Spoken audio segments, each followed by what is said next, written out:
വിവിധ ആവശ്യങ്ങൾ ഉന്നയിച്ച് വലതുപക്ഷ സംഘടനകൾ നടത്തിയ പണിമുടക്കിനിടെ ഇടത് വലത് സംഘടനകൾ തമ്മിൽ സംഘർഷം. മലപ്പുറം സിവിൽ സ്റ്റേഷൻ കവാടത്തിലാണ് സർവീസ് സംഘടനകൾ തമ്മിൽ പരസ്പരം ഏറ്റുമുട്ടിയത്.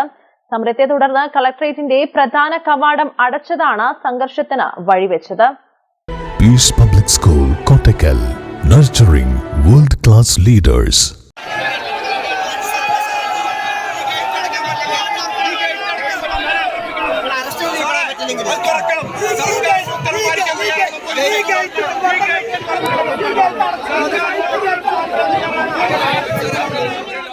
വിവിധ ആവശ്യങ്ങൾ ഉന്നയിച്ച് വലതു സംഘടനകൾ പ്രകടനവുമായി എത്തിയപ്പോൾ കളക്ടറേറ്റ് പ്രധാന കവാടം അടച്ചിരുന്നു.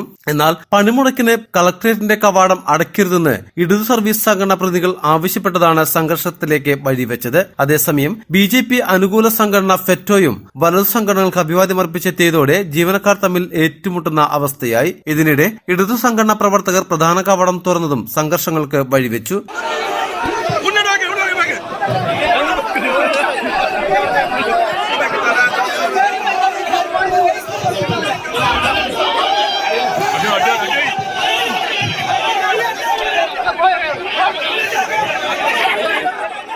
പോലീസ് ഇരുകൂട്ടർക്കുമിടയിൽ നിലയുറപ്പിച്ചതിനാൽ അനിഷ്ട സംഭവങ്ങൾ ഉണ്ടായില്ല. കളക്ടറേറ്റിലെ പ്രധാന കവാടം പണിമുടക്കിന്റെ പേരിൽ അടച്ചതിനെതിരെ ഇടതു സംഘടനാ പ്രവർത്തകർ കളക്ടർക്ക് പരാതി നൽകിയിരിക്കുകയാണ്.